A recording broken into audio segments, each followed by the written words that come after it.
इंसान ये आदिवासी है, ये शहरों के लोग नहीं, ये वेदों के लोग नहीं, ये जंगल के लोग हैं।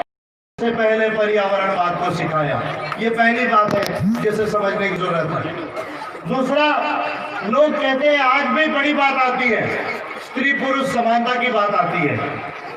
स्त्री पुरुष समानता, स्त्री पुरुष समानता पूरे दुनिया में ये रिसर्च हुआ कि सबसे अच्छे महिलाओं का सम्मान, सबसे अच्छे महिलाओं की जगह कहाँ, कौन से समाज में थी। ये पूरे दुनिया में रिसर्च हुआ और ये पाया गया कि सबसे ज्यादा महिला और पुरुष दोनों को कोया कोया तुरी, यानी स्त्री और पुरुष दोनों का समान जो संबंध है, जो सम्मान है और जगह है, वो दुनिया में शहरों में रहने वाले लोगों ने नहीं, वर्ण और जाति में रहने वाले लोगों ने नहीं, वो देश और दुनिया के आदिवासी समाज ने जो है वो महिलाओं को वो सम्मान दिया, वो जगह दी जहां आज हम जेंडर इक्वालिटी की बात करते हैं, ह्यूमन राइट्स की भाषा में अगर मैं कहूँ तो।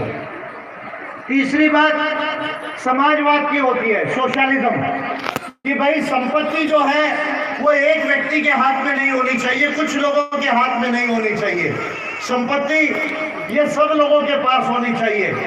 ऐसा पहला समाज दुनिया में जिसने संपत्ति को समान रूप से एक गणन में, ट्राइबल में, गोटुल व्यवस्था में यदि किसी ने उसको रखा तो वो दुनिया का आदिवासी समाज है, देश का आदिवासी समाज है। यानी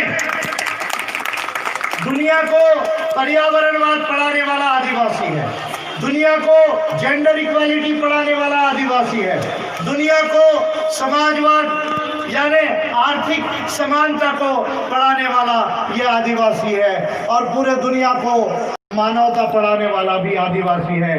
आज भी जंगल के अंदर में आपको क्राइम नहीं मिलेगा, आपको महिलाओं के साथ गलत चीजें नहीं मिलेगी। आज भी डेटा ये कहता है कि आदिवासी समाज में गलत चीजों का प्रमाण बहुत ज्यादा कम है। ये बात और है कि कुछ धीकू, कौन धीकू, जो जंगल में चले गए बाहर से, जो जल जमीन जंगल को लूटना चाहते हैं, जो आदिवासियों की संस्कृति को, आदिवासियों की सभ्यता को छीनना चाहते हैं, उसको गैर आदिवासी बनाना चाहते हैं। ये एक षड्यंत्र पूरे देश में हो रहा है। क्यों हो रहा है, इस बात को आदिवासियों को, देश के आदिवासियों को समझने की जरूरत है। दो चीजें हैं जिसके वजह से पूरे भारत में आदिवासियों को उनके जल जमीन जंगल से विस्थापित करने की जो है वो कोशिश हो रही है ऑल ओवर द कंट्री।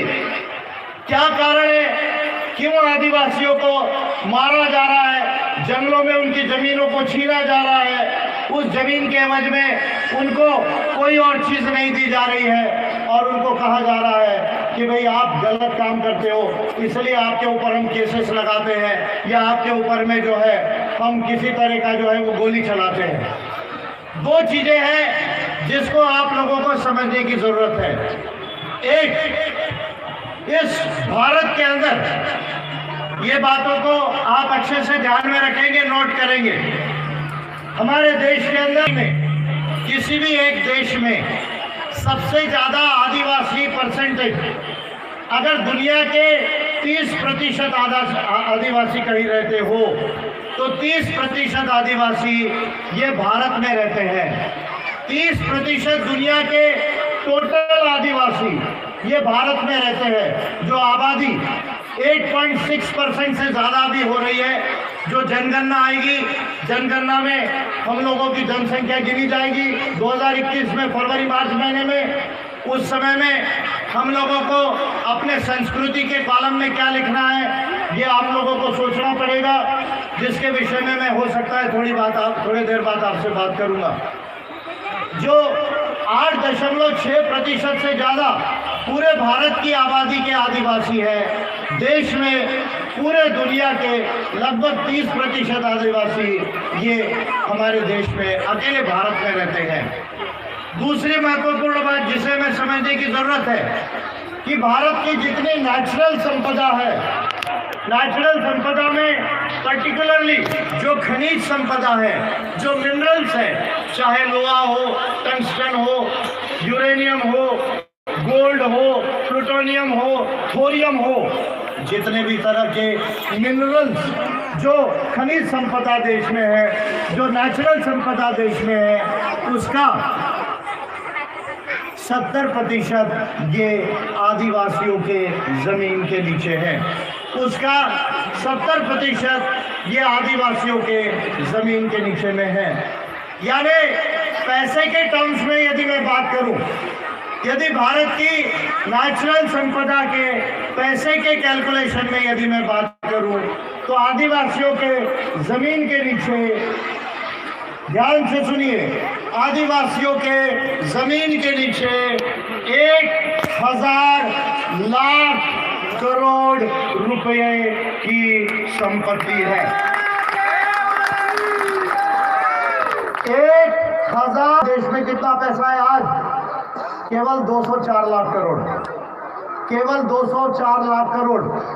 और मोदी जी के वजह से 20 लाख करोड़ चले गया देश में। मोदी जी की वजह से कितना चले गया? 20 लाख करोड़ चले गए। आज वो मंच नहीं है, उस पर मैं नहीं बोलूंगा। मोदी जी के लिए बहुत मंच है, मैं उनका बहुत क्लास लेता हूँ देश में। और बीजेपी के लोग बहुत डरते हैं मुझे देश में, जो है आज तक एक भी आदमी मुझे चैलेंज नहीं किया बीजेपी का जो है, तो इसलिए जो है उनको आज छोड़ देता हूँ। आज शहीद वीरनारायण सिंह जी का दिन है, इसलिए छोड़ देता हूँ।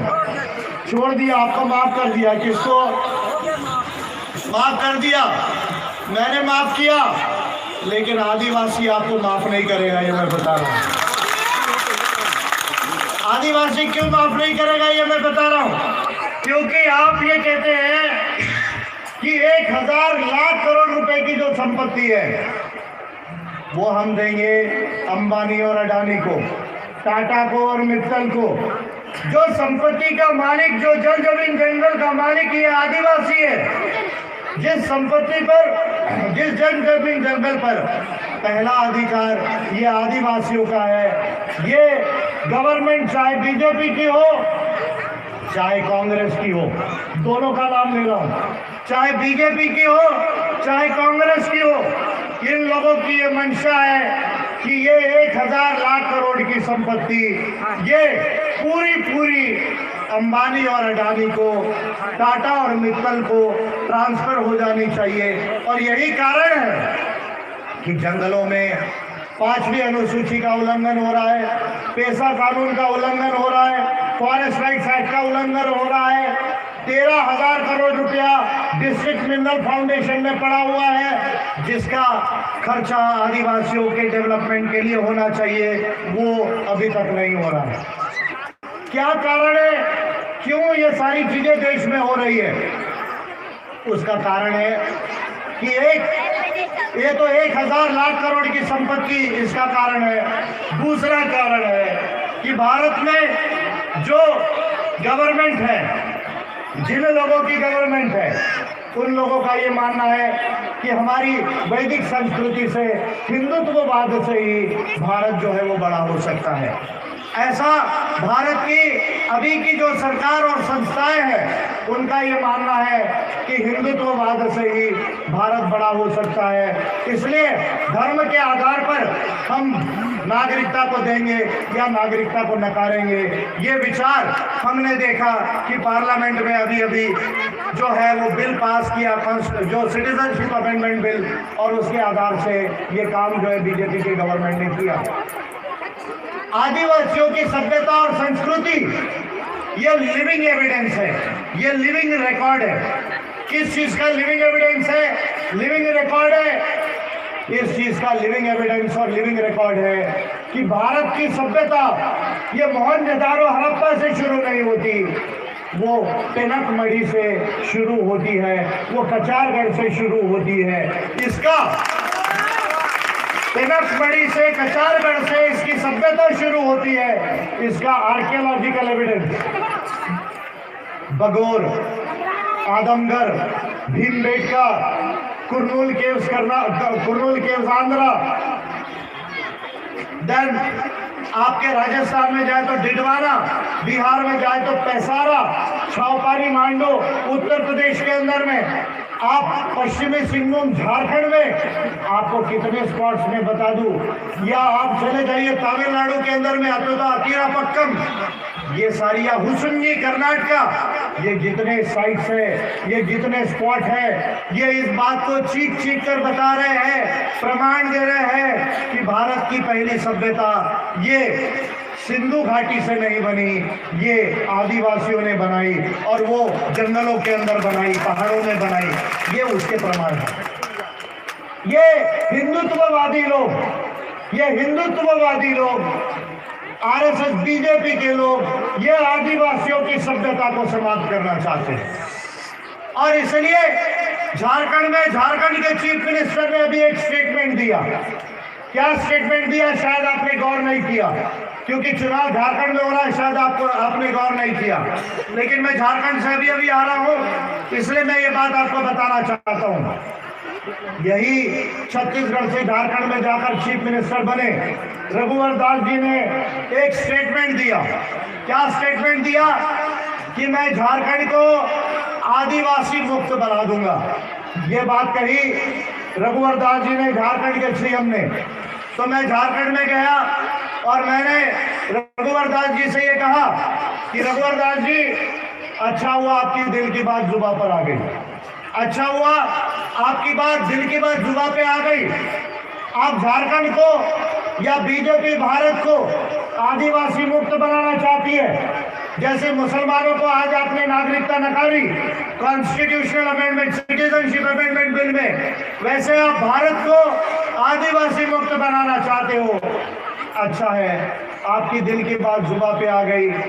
यदि आपकी मां ने आपको दूध पिलाया होगा, किसको? बीजेपी के लोगों को। यदि आपको आपके मां ने दूध पिलाया होगा तो आप एक कदम भारत को या झारखंड को आदिवासी मुक्त बनाने का कदम उठाओ, और मैं पूरे भारत को, झारखंड और छत्तीसगढ़ को बीजेपी आरएसएस मुक्त बना दूंगा। ये मैंने जो है वो कहा। अरे आप क्या आदिवासी को हटाओगे? आदिवासी को हटाते हटाते तो अंग्रेज लोगों को भी 1820 में कोलान में आदिवासी के राजाओं से जो है वो संधि करनी पड़ी, ट्रीटी करनी पड़ी। अंग्रेज लोग भी सरेंडर हो गए, आर्य लोग भी सरेंडर हो गए, तुम्हारे राजे महाराजे भी सरेंडर हो गए। अरे जो प्रकृति में पैदा हुआ है उसको आपका भगवान भी हटा नहीं सकता, उसको जो है आपका भगवान भी हटा नहीं सकता। इसलिए जो है ये फालतू की बात मत करो। लेकिन सवाल ये उठता है कि लोग मुझे बार बार कहते हैं, क्या कहते हैं कि सर हमारा जल जमीन जंगल कैसे बचेगा, हम इसके मालिक कैसे बनेंगे। ये सवाल बार बार जो है मुझे लोग पूछते हैं। और क्योंकि भारत का सबसे पढ़ा लिखा लीडर होने के नाते आज भारत की सबसे अच्छी लाइब्रेरी पहले दूसरे तीसरे नंबर की ये बीजेपी कांग्रेस के नेताओं के घर में नहीं, वो विजय मानकर के घर में वास करती है। ये बात मैं आप लोगों को बताना चाहता हूँ। और इसीलिए ये जो सवाल बार बार मुझे पूछा कि सर जल जमीन जंगल हमारा कैसे बचेगा, हम इसके मालिक तो है लेकिन थियोरी में है, प्रैक्टिकल में अभी तक हम मालिक नहीं हुए। तो ये सवाल बार बार जो है देश के आदिवासी मुझे पूछते रहे। तो हमें एक बात को समझना होगा। किस बात को समझना होगा? हमें इस बात को समझना होगा कि आज हम मानव अधिकारों के युग में जी रहे हैं। आज हम मानव अधिकारों के युग में जी रहे हैं और मानव अधिकार और संविधान के युग में हम जी रहे हैं। तो इसलिए जब तक हम मानव अधिकार और संविधान को नहीं समझेंगे और इस पर जब तक हम काम नहीं करेंगे तब तक के हम जल जमीन जंगल और अपनी संस्कृति को नहीं बचा पाएंगे। तो इसलिए मैं कुछ बातें आप लोगों को बताना जरूरी समझता हूँ। किस बात को बताना जरूरी समझता हूँ कि भारत का संविधान ये अच्छा है, भारत का संविधान ये अच्छा है, लेकिन भारत का संविधान पर्याप्त नहीं है। मैं आप लोगों को ये बात बड़े स्पष्ट रूप से बताना चाहता हूँ पर्टिकुलरली ह्यूमन राइट्स और इंडिजिनियस राइट्स यानी आदिवासियों के अधिकार और सभी भारतीयों के मानव अधिकारों के परिप्रेक्ष्य में मैं आपको ये बात बताना जरूरी समझता हूँ कि भारत का संविधान अच्छा है, लेकिन भारत का संविधान परिपूर्ण नहीं है, पर्याप्त नहीं है। क्यों नहीं है, इसको आपको अच्छे से समझना होगा। और ये बात आपको आज तक किसी लीडर ने नहीं बताई होगी, वो बात मैं आप लोगों को बताना चाहता हूँ, क्योंकि मैं समझता हूँ कि यहाँ पढ़े लिखे लोग भी हैं और गांव का भी आदमी है, वो भी इस बात को समझ सकता है। क्योंकि आप लोकतंत्र में वोट देते हो, आप नागरिक हो, आप MP MLA को चुनते हो, आप पंचायत के मेंबर्स को चुनते हो, इसलिए मेरे लिहाज से आपको इस बात की समझ है कि क्या करने की जरूरत है। मैं आपको वो रास्ता बता रहा हूँ जो करने से देश का आदिवासी या इस देश का मालिक बनेगा। भारत के संविधान में हमें क्यों भारत का संविधान अच्छा है लेकिन परिपूर्ण नहीं है, पर्याप्त नहीं है, उसके दो कारण हैं। क्या दो कारण हैं? एक कि भारत के संविधान में एबोरिजिनल वर्ड नहीं है। एबोरिजिनल ट्राइब्स या इंडिजिनियस पीपल, ये शब्द भारत के संविधान में नहीं है। झारखंड के एक आदिवासी के लीडर थे, उनका नाम जयपाल सिंह जी था। ऑक्सफोर्ड से इकोनॉमिक्स करके वो पढ़े थे। भारत के हॉकी टीम का पहला गोल्ड मेडल ये उनके कप्तानी में मिला। बाद में इंग्लैंड से वो वापस आए, पहले झारखंड से इंग्लैंड गए, फिर इंग्लैंड से वापस आए और उन्होंने भारत के आदिवासियों के लिए बहुत बड़ा काम करने का निश्चय किया। वो चुनकर संविधान सभा में गए और जयपाल सिंह जी का ऐसा कहना था कि भारत के संविधान में जो 342 कलम है या 366-24 ये जो अनुच्छेद है, आर्टिकल 342, आर्टिकल 366-24, इसमें भारत के जो ट्राइब्स है, अभी जो शेड्यूल ट्राइब लिखा गया है, उन्हें एबोरिजिनल ट्राइब्स लिखा जाना चाहिए, उन्हें हिंदी में आदिवासी लिखा जाना चाहिए। ये बात जो है वो जयपाल सिंह जी ने संविधान सभा में स्पष्ट तौर पर कही थी। मैं आपको दो भारत के बाहर का उल्लेख दूंगा, दो भारत का उल्लेख दूंगा। भारत के संविधान के बाहर, भारत का संविधान बनने के पहले royal proclamation Canada 1763 and treaty of Waitangi 1840, New Zealand, जो दोनों ही देश अंग्रेजों के शासन के अंदर थे भारत के साथ साथ, वहाँ के संविधानों में आपको एबोरिजिनल ट्राइब ये वर्ड मिलेगा। दोनों संविधानों में आपको एबोरिजिनल ट्राइब ये वर्ड मिलेगा। भारत के अंदर यदि आप हटन का 1931 का सेंसस उठाकर देखते हैं तो वहाँ पर आपको एबोरिजिनल वर्ड मिलेगा, बैकवर्ड ट्राइब्स ये वर्ड मिलेगा। 1874 में शेड्यूल्ड डिस्ट्रिक्ट एक्ट बना, जो आज शेड्यूल्ड एरिया बना है, वो भारत के संविधान बनने के समय नहीं बना, वो 1874 में उसको बनने की शुरुआत हुई, जो 1935 में गवर्नमेंट ऑफ इंडिया एक्ट में उसको और ज़्यादा मजबूत किया गया। भारत के दो कानून हैं जिस कानून में आदिवासियों को एबोरिजिनल बोला गया था। कौन से दो कानून हैं? द रांची डिस्ट्रिक्ट एबोरिजिनल रियायती एग्रीकल्चरल लैंड रिस्टोरेशन एक्ट 1947, फिर पढ़ रहा हूँ, द रांची डिस्ट्रिक्ट एबोरिजिनल रियायती agricultural land restoration act 1947। Bharat के संविधान बनने के पहले, एक साल पहले लगभग, इस कानून में भारत के आदिवासियों को मूल निवासी यानी एबोरिजिनल बोला गया था।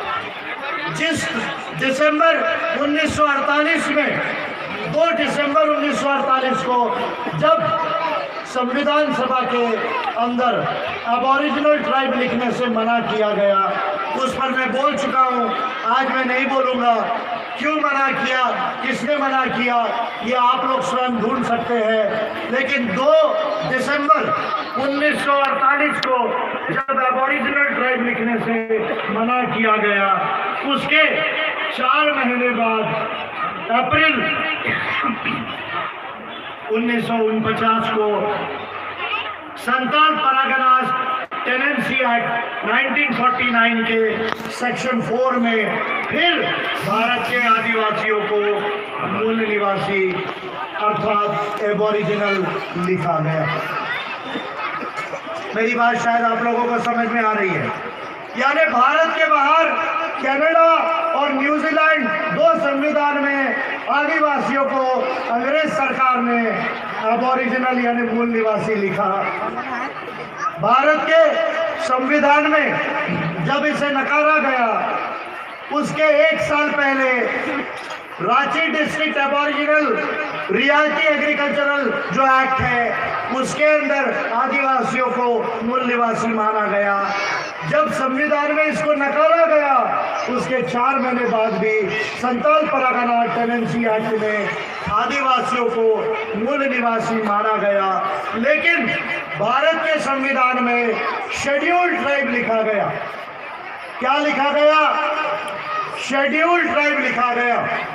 अब जिसे अंग्रेजी का ज्ञान है, जिसे अंग्रेजी का ज्ञान है, वो लोग इस बात को समझ सकते हैं कि शेड्यूल्ड का अर्थ सूची होता है और कुछ नहीं होता है। शेड्यूल्ड का अर्थ सूची होता है, इससे ज़्यादा कुछ नहीं होता है। ट्राइब्स का अर्थ तो आप जानते हैं, जो समूह एक संस्कृति से बंधा है और जो एक ज़मीन में रहता है, वो ट्राइब है। लेकिन ऐसे ट्राइब केवल सूची में डाले गए, लेकिन जो ट्राइब इस भारत के सबसे पहले रहने वाले लोग थे, उनको भारत की संविधान सभा में एबोरिजिनल लिखने से मना किया। किसने मना किया? आज मैं इस बात पर नहीं बोलूँगा, आप लोग स्वयं इस बात को ढूंढ सकते हो। अब मजे की बात देखिए, जो कभी जाति रहे ही नहीं, जो कभी जाति में रहे ही नहीं, वर्ण और जाति में रहे ही नहीं, tribes are not caste, they are the cultural groups. Tribes are not caste, they are the cultural groups. जो कभी जाति रहे ही नहीं, उनको अनुसूचित जनजाति का सर्टिफिकेट दिया जा रहा है।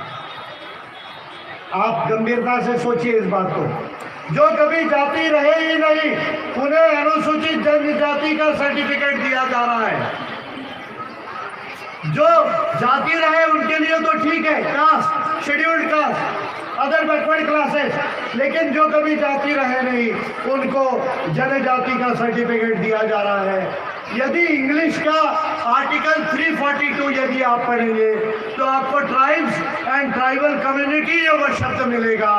ट्राइबल कास्ट ये शब्द इंग्लिश में नहीं मिलेगा। ट्राइबल कास्ट ये शब्द इंग्लिश में नहीं मिलेगा। ट्राइबल कम्युनिटीज ये आपको शब्द मिलेगा।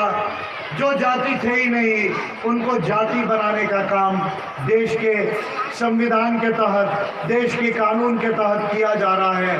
इसलिए झारखंड में मैंने ये बात कहा कि यदि हमारी सरकार झारखंड में बनती है, यदि हमारी सरकार झारखंड में बनती है, तो हम अनुसूचित जनजाति सर्टिफिकेट आदिवासियों को देंगे,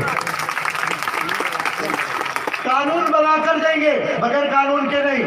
संविधान में कानून बनाकर भारत के तमाम आदिवासियों को हम जो है वो एबोरिजिनल ट्राइब सर्टिफिकेट ये देंगे। ये बात मैंने अपनी नीति में एक्सेप्ट किया और ये बात मैं आज आप लोगों को बोल रहा हूँ। एक बात, लेकिन संयुक्त राष्ट्र ने क्या माना? संयुक्त राष्ट्र पूरे दुनिया में ILO convention 107 1957, ILO convention 169 1989, UN declaration of the rights of indigenous people 2007, मैंने कुछ बातें आप लोगों को गंभीरता से कही। 3 कानून के नाम लिए। क्या? ILO कन्वेंशन 107, ILO कन्वेंशन 169 और संयुक्त राष्ट्र का 2007 का डिक्लेरेशन। क्या कहता है ये तीनों कानून मानव अधिकारों के जो कानून है इंडिजिनियस राइट्स के? क्या कहते हैं संयुक्त राष्ट्र के कानून? संयुक्त राष्ट्र के कानून ये कहते हैं, पर्टिकुलरली 169 और 207 का कानून ये कहता है कि 5 चीजें हैं: land, territories, resources, culture and self identification. यानी जमीन, टेरिटरी, रिसोर्सेस यानी संपदा, कल्चर यानी संस्कृति एंड सेल्फ आइडेंटिफिकेशन यानी आदिवासी खुद को क्या कहना चाहता है। ये 5 अधिकार ये UN ने माने और इसके ऊपर इंटरनेशनल लॉ बना। दुनिया के कितने संविधानों में मूल निवासियों के इंडिजिनियस राइट्स है? मैं आपको उन संविधानों का नाम बताता हूँ। Canada, Mexico, Brazil, Argentina, Paraguay, Russia, Singapore, Malaysia, Fiji, Australia, New Zealand.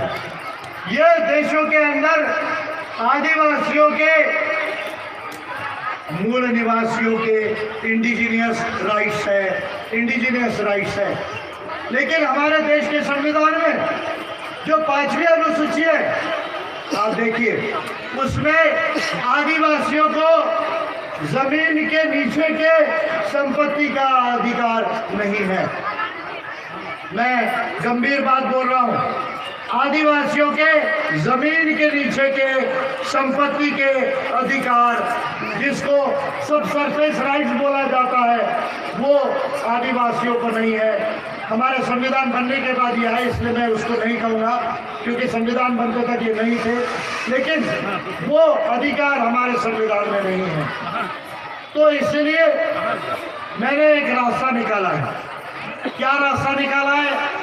रास्ता ये निकाला है कि यदि आदिवासियों को जल, जमीन, जंगल का मालिक बनाना है, यदि इंडिजिनियस पीपल को, if at all we want to make the aboriginal tribes as the indigenous people of India and guarantee them the subsurface rights and the surface rights in India, तो इसके लिए एक काम करना होगा।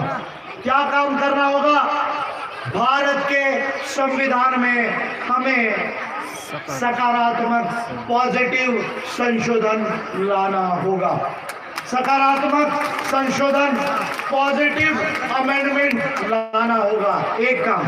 दूसरा, भारत के तमाम लोगों के लिए जो हमारे संविधान में मानव अधिकार वर्ड भी नहीं है, तो मानव अधिकारों को हमारे देश के संविधान में लाना होगा। ये बात मैं केवल कह नहीं रहा हूँ, ये काम की शुरुआत मैंने ऑलरेडी कर दी है। कैसे शुरुआत की है? ये वो 4 बिल है जो मैंने भारत के संवैधानिक इतिहास में पहली बार कोई लीडर ने भारत की संसद को 4 बिल बनाकर दिए हैं कि भारत के संविधान में आदिवासियों के इंडिजिनियस राइट्स को लाया जाए, भारत के लोगों के ह्यूमन राइट्स को लाया जाए। ये 4 बिल मैंने जो है वो बनाकर दिए हैं। यदि ये बिल संसद में पारित हो जाते हैं, यदि ये बिल संसद में पारित हो जाते हैं, तो मेरी बात याद में रखिएगा। मैं 2 बातें बोल रहा हूँ। क्या बात बोल रहा हूँ? एक बात बोल रहा हूँ कि भारत के लोगों के साथ जो गरीबी है, पिछड़ापन है, जो भेदभाव है, आज हमारा देश पीछे जा रहा है। आज हम एक गंभीर मोड़ पर खड़े हैं। आप इस बात पर गंभीरता से ध्यान दीजिए। चीन और भारत दोनों एक समय में आजाद हुए। चीन और भारत की आबादी लगभग एक जैसी है, लेकिन चीन का GDP $13 ट्रिलियन है। 13 ट्रिलियन डॉलर्स है। भारत का जीडीपी अभी 3 ट्रिलियन डॉलर नहीं हुआ है। 3 ट्रिलियन डॉलर अगले साल होगा और मोदी जी हमको 5 ट्रिलियन डॉलर का हसीन सपना दिखा रहे हैं। दिखाए कि नहीं दिखाया? दिखाए कि नहीं दिखाया? ट्रिलियन डॉलर आपको थोड़ा समझने में दिक्कत जाएगी, कोई बात नहीं। 85 करोड़ लोगों को गरीबी से बाहर निकाला। 85 करोड़ लोगों को चाइना ने। हम लोग 30 करोड़ लोगों को भी गरीबी से बाहर नहीं निकाल पाए। हमारी और चाइना की आबादी एक जैसी होने के बावजूद चाइना में 77 करोड़ लोगों को रोजगार है। भारत में 51 करोड़ लोगों को रोजगार होना चाहिए। आज 41-42 करोड़ लोगों को भी रोजगार नहीं। और मुझे बड़ा दुख हुआ ये सुनकर और आंखों में देखकर कि लोगों ने कहा सर छत्तीसगढ़ में 6 बजे तक तो आपको माहौल ठीक दिखेगा, लेकिन 6 बजे में अंधेरा होते से ही माहौल बदल जाता है। मैंने पूछा यार कैसे माहौल बदलता है? वो कहे सर हो सकता मुझे बताने वालों ने सही गलत बताया होगा, मैंने थोड़ा देखा आंखों से, उन्होंने बताया 6 बजे अंधेरा होने के बाद पूरा छत्तीसगढ़ शराब में डूबता है। ये बात कहा। क्या मैं कह रहा हूं सही है या गलत है? सही है या गलत है? सही है या गलत है? आप बताओ महिलाएं लोग, सही है या गलत है? अगर पूरा छत्तीसगढ़ 6 बजे के बाद यदि शराब में डूबेगा तो पहले रमन सिंह 15 साल राज कर लिया, अब भूपेश बघेल जो है वो 20 साल राज करेगा। मेरी बात को ध्यान में रखो। उनका कुछ नहीं बिगड़ेगा। किसका बिगड़ेगा? किसका बिगड़ेगा? किसका बिगड़ेगा? आप सोचो, क्या ये सही है, क्या ये गलत है? लोग कहते हैं सर छत्तीसगढ़ में काम नहीं है, बेरोजगारी है। शिक्षा का ये हाल है कि छत्तीसगढ़ में ग्रेजुएट पोस्ट ग्रेजुएट भी हो जाता है तो उसको ठीक से पढ़ना लिखना नहीं आता। हॉस्पिटल की हालत बुरी है, ये छत्तीसगढ़ का हाल है। लोगों ने ये बात मुझे कही, जंगल में आदिवासियों को गोली मार देनी जा रही है। ये सब हमारे छत्तीसगढ़ में हो रहा है। अगर ये तमाम चीजों को समाप्त करना है तो मैं आपको रास्ता बता रहा हूं। अब 5वीं अनुसूची है, गवर्नर उसका इंचार्ज है, लेकिन ट्राइब्स एडवाइजरी काउंसिल का अध्यक्ष आदिवासी होगा ऐसा कोई प्रोविजन नहीं है। ट्राइब्स एडवाइजरी काउंसिल का अध्यक्ष आदिवासी होना चाहिए ऐसा कोई प्रोविजन नहीं है। गवर्नर, जब सर्व आदिवासी समाज ने रायपुर में 2018 में शायद 17 है या 18 है, बहुत बड़ा 1 लाख लोगों का जब आदिवासी समाज के लोग रायपुर में आए थे, मैं वहां पर भी था, मुझे वहां गेस्ट करके बुलाया था। उसके बाद जब हमारे डेलीगेट लोग रिप्रेजेंटेशन लेकर निवेदन लेकर गवर्नर के पास गए तो गवर्नर महोदय को पहले से नोटिस देने के बावजूद गवर्नर छत्तीसगढ़ से एब्सेंट थे छुट्टी पर। मैं सही कह रहा हूँ गलत कह रहा हूँ? सही है ना? रायपुर की रैली की बात कर रहा हूँ। 5वीं अनुसूची का लागू करने का राइट गवर्नर को है, लेकिन हमें गवर्नर को हटाने का अधिकार नहीं है। महाराष्ट्र में गवर्नर ने रात को राष्ट्रपति शासन हटाया, रात को राष्ट्रपति जी को उठा के कैबिनेट ने साइन कराई। सुबह फडणवीस की और अजित पवार की शपथ विधि हुई। रातों रात संविधान को ताक पे रखकर गैर संवैधानिक काम किया गया। सुप्रीम कोर्ट में केस गई, सुप्रीम कोर्ट ने कहा परसों बहुमत सिद्ध करो, लेकिन गवर्नर को एक भी बात नहीं कही, गवर्नर के ऊपर कुछ एक्शन नहीं लिया। गंभीर बात है, ये बातों को मैं क्यों बोल रहा हूँ? मेरा ये बिल यदि लागू हो जाए तो भारत की संसद और विधानसभा को, ट्राइब्स एडवाइजरी काउंसिल को यह अधिकार होगा कि वो गवर्नर के खिलाफ कंप्लेंट करे, जांच करे और विधानसभा में वोटिंग होती है तो आदिवासियों के कंप्लेंट के आधार पे गवर्नर को हटाया जा सकेगा, गवर्नर को हटाया जा सकेगा। प्रधानमंत्री को भी हटाने का प्रोविजन मैंने इस ह्यूमन राइट्स के बिल में लाया है। और अगर कोई भेदभाव करता है, वायलेशन करता है, एट्रॉसिटी करता है तो केवल करने वालों को जेल नहीं होगी, उसके प्रॉपर्टी से संपत्ति रिकवर करके जिसके साथ भेदभाव हुआ उसको दिया जाएगा। ये लॉ प्रिपरेशन जो है वो लाने का प्रोविजन मैंने इस बिल के अंदर किया है। तो मैं आपको एक बात बता रहा हूं, क्योंकि ये बिल बहुत बड़े है, आपको शायद डिटेल बताऊं तो आपको बोर हो जाएगा, आज का माहौल अलग है। दो ही बातें बताता हूं, आप ध्यान में रखिए। सिर्फ दो बातों से समझ जाइए बिल कितने पावरफुल है। आज तक भारत के संविधान में ऐसा संशोधन किसी ने नहीं किया। यदि ये बिल भारत के संसद में पास हो जाते हैं, जिसको कराने के लिए अब मैंने बीड़ा उठा लिया है कि मैं आने वाला 20 साल ये भारत की राजनीति को उलट कर दूंगा, लेकिन भारत के आदिवासियों के लिए, भारत के लोगों के लिए ये अधिकारों को मैं संविधान में लाऊंगा। ये बीड़ा मैंने अभी अपने ऊपर उठाया हुआ है। दो ही चीजें याद रखिए। एक, यदि भारत के किसी भी व्यक्ति का साथ भेदभाव हुआ, उसके अधिकारों को हनन किया गया तो उसकी भरपाई गवर्नमेंट को ही नहीं, अगर कोई कंपनी या व्यक्तिगत व्यक्ति भी करता है तो उसकी भरपाई उस व्यक्तिगत व्यक्ति या कंपनी को भी देनी पड़ेगी। ऐसा प्रोविजन मैंने मानव अधिकारों के बिल में लाया है। आज आपको जमीन का अधिकार नहीं, घर का अधिकार नहीं, रोजगार का अधिकार नहीं, स्वास्थ्य का अधिकार नहीं, प्रोविडेंट फंड, पेंशन, ये अधिकार नहीं है। ये तमाम अधिकारों को, भारत के तमाम लोगों के लिए ये अधिकार मैंने ये ह्यूमन राइट्स के बिल में लाया हुआ है। अगर ये बिल पास हो जाते हैं तो सब भारत के लोगों को ये अधिकार मिलेंगे।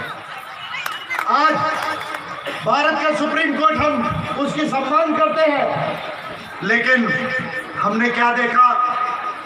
धर्म के आधार पर राम मंदिर का निर्णय दिया, धर्म के आधार पर दिया। कश्मीर को बंद किया, मूलभूत अधिकार वायलेट हुए, सुप्रीम कोर्ट ने अभी तक उनकी केस को अटेंड नहीं किया। आज पार्लियामेंट 2 दिन में बिल बनाता है, तीसरे दिन राष्ट्रपति साइन करते हैं, कोर्ट में जाता है, कोर्ट किसी भी तरह का निर्णय देता है। यदि मेरे ये बिल लागू होते हैं तो सुप्रीम कोर्ट ऑफ इंडिया को भी मानव अधिकारों को ध्यान में रखकर ही निर्णय देना पड़ेगा। इस तरह का बाइंडिंग मैं सुप्रीम कोर्ट ऑफ इंडिया के ऊपर में भी ला रहा हूँ, इस तरह का बाइंडिंग मैं सुप्रीम कोर्ट पर ला रहा हूँ। संसद मानव अधिकारों को ध्यान में रखे बगैर कानून नहीं बना पाएगी। इस तरह का प्रोविजन ये बिलों के अंदर होगा। और यदि आदिवासियों के जो 2 बिल हैं वो लागू हो जाते हैं तो मेरी बात ध्यान से सुनिए, इस देश का सबसे अमीर इंसान, उसके बाद ये अंबानी नहीं होगा, भारत का सबसे अमीर इंसान ये आदिवासी होगा, ये आदिवासी होगा, ये आदिवासी। क्यों? क्योंकि मेरे ये बिल में मैंने प्रोविजन किया है। क्या प्रोविजन किया है? कि आदिवासियों की शेड्यूल्ड एरिया की जमीन यदि सरकार को लेना है या किसी कंपनी को लेना है तो वो बगैर ग्राम सभा के सम्मति के ले नहीं पाएगी। वो जमीन देना है या जमीन नहीं देना है, इसका अधिकार केवल ग्राम सभा को होगा, सरकार को ये अधिकार नहीं होगा, कंपनियों का अधिकार नहीं होगा। Point number 1। दूसरा, यदि आदिवासियों की ग्राम सभा ये कहती है कि हमारी जमीन लीजिए, तो केवल जमीन के एवज में जमीन नहीं, 2-4 लाख का मुआवजा नहीं, उस कंपनी में लेबर की नौकरी नहीं, उस कंपनी में और सरकार की उस प्रोजेक्ट में कम से कम 20 से 25% का शेयर होल्डर ये वो आदिवासी होगा, शेयर होल्डर आदिवासी होगा। यानी कोई प्रोजेक्ट मान लीजिए 500 करोड़ रुपए का है, तो आप इस बात को समझ लीजिए कि लगभग 100 करोड़ रुपए का शेयर होल्डर ये वहां के आदिवासी होंगे। यानी आदिवासी जो जल जमीन जंगल का मालिक है वो अपनी जमीन यदि ग्राम सभा से देता है, उसके बाद वो कंपनी का भी मालिक होगा। ये काम भारत में करने के लिए मैंने संसद को ऑलरेडी 2 बिल दे दिए हैं। अब 24 में मैं संसद जाना चाहता हूं चुनाव जीतकर।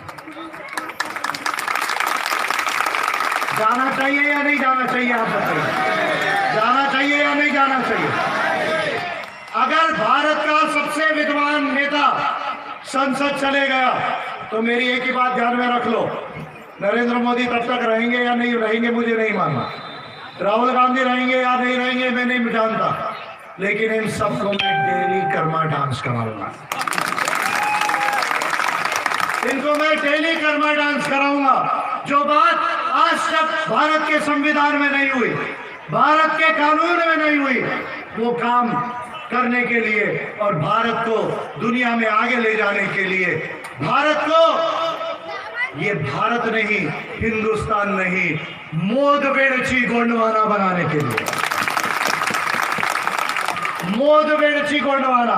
मोदवेड़ची का अर्थ आप जानते हो, शायद मुझे नहीं बताना चाहिए, एनलाइटेंड, जिसको नॉलेज आ गया, समझ आ गई, वो मोदवेड़ची, मोदवेड़ची गोंडवाना। और ये भारत नहीं है, भारत नाम बाद में आया, ठीक है, हमारे संविधान में कोई दिक्कत नहीं है, लेकिन ये भारत भूमि नहीं, ये गोंडवाना लैंड था, ये कोयामुरी द्वीप था, ये सिंगार द्वीप था। मैं भारत को नया नाम दे रहा हूं, आज से भारत को मैं गोंडवाना लैंड ये नाम दे रहा हूं।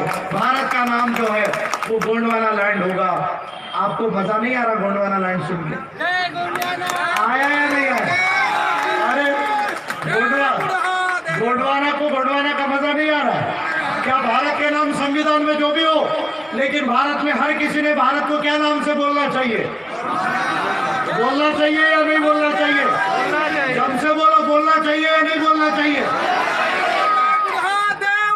तो इसलिए भारत को गोंडवाना लैंड बनाना है, मोदवेड़ची गोंडवाना लैंड बनाना है। इस काम को करने के लिए मैं संसद जाना चाहता हूं। संसद जाना इसलिए जरूरी है, पहले शंभू शेख जी और गोपाल लिंगो जी ने गुफाओं में रहकर हमें ज्ञान दिया। अब गुफाओं में रहकर तो ज्ञान आ सकता है, अलग बात है, लेकिन वो ज्ञान संसद और विधानसभाओं से और सरकारों से आने का समय आया है। तो इसलिए संसद जाना जरूरी है। उस काम को करने के लिए हम देश में तैयारी कर रहे हैं और मैं ये उम्मीद करता हूँ कि आप लोग इन कामों में जो है मेरा सहयोग करेंगे।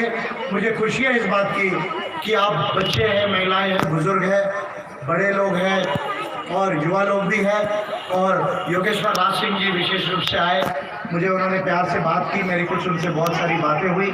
मुझे खुशी हुई कि यहाँ का जो सर्व आदिवासी समाज है कवर्धा जिले का, उन्होंने, आप लोगों ने मुझे बुलाया। मैं आप लोगों के बीच आते रहूँगा और यदि आप लोगों ने सोच लिया तो ये काम होने से कोई रोक नहीं सकता। मैं आपको समय समय पर इस पर बात करते रहूँगा। अपनी बात को मैं यही समाप्त करने के पहले सिर्फ ये बताना चाहूँगा कि कोया पुनेम का मार्ग, कोया पुनेम का मार्ग ये प्रकृति का मार्ग है, ये मानवता का मार्ग है और मेरे लिहाज से वो विज्ञान का मार्ग भी है। मेरे लिहाज से वो विज्ञान का मार्ग भी है। क्यों विज्ञान का मार्ग है? सल्ला घाघरा, फड़ाफेन, फरसाफेन, पेन या फेन गोंडी में इसका अर्थ होता है एनर्जी। एनर्जी जिसको साइंस में एनर्जी कहता है, ये पूरी जो सृष्टि है, कॉस्मोस है, ये सिर्फ एनर्जी से बनी है। इस बात को समझने वाला ये आदिवासी था जिसने फड़ाफेन, फरसाफेन, सल्ला घाघरा, सल्ला घाघरा यानी पॉजिटिव एंड नेगेटिव एनर्जी, दो तरह का एनर्जी है कॉस्मोस में, पॉजिटिव एंड नेगेटिव एनर्जी है। तो इसलिए मैं आपसे ये कह रहा हूं, कोया पुनेम का मार्ग, त्रिमंद सल सरी का मार्ग, ये जो त्रिशूल है ना, त्रिशूल, वो त्रिशूल त्रिमंद सूल सरी का संकेत है। माइंड, मैटर एंड बॉडी, जिसको इंग्लिश में कहा जाता है माइंड यानी मन, मैटर यानी पदार्थ, और बॉडी, और फराफेन का मतलब सुप्रीम एनर्जी, कॉस्मोस की ऊर्जा है। इसलिए मेरे लिहाज से कोया पुनेम का मार्ग ये प्रकृति का मार्ग है, ये मानवता का मार्ग है, ये विज्ञान का मार्ग है।